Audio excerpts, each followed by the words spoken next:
राज्यर 6 तारिख ठारू बदलिछि पाणीपाग।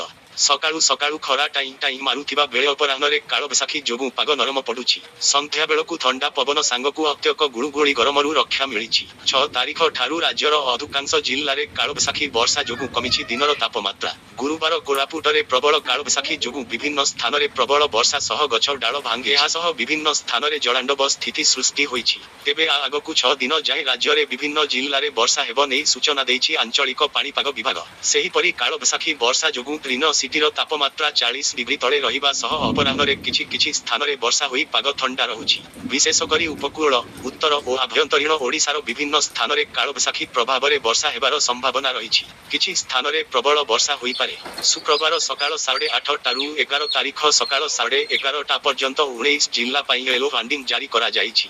प्रबल वर्षा पवन और वज्रपात नहीं 4 दिन पर्यंत एभली विभिन्न जिल्ला पाई येलो वार्निंग जारी करा जाइछि। शुक्रवार उपकूल और दक्षिण आभ्यंतरीण ओडिशार अधिकांश स्थान समेत उत्तर आभ्यंतरीण ओडिशारे घड़घड़ी बिजुली सह वर्षा होई पारे। मयूरभंज केन्दुझर बालेश्वर भद्रक और जाजपुर आदि जिले प्रबल वर्षा सह घंटा प्रति 40 रु 50 किलोमीटर बेगरे पवन बही पारे। जाजपुर और केन्द्रापड़ा जिलार किछि स्थानरे तीव्र बेगरे पवन बहिबा सह घड़घड़ी बिजुलीर आशंका करा जाउछि। आसंता 15 जाए राज्यर विभिन्न अंचल झड़ वर्षा लगी रहिबा संभावना थुबा नहीं पाणीपाग विभागरु सूचना मिलिछि। एही सबु जिल्लागुड़िक मध्यरे अछि मयूरभंज भद्रक जयपुर केन्द्रापड़ा आदि स्थानरे प्रबल वर्षा संभावना होछि। ट्रिनो सिटीरे 40 डिग्री तले रहिबो पारद।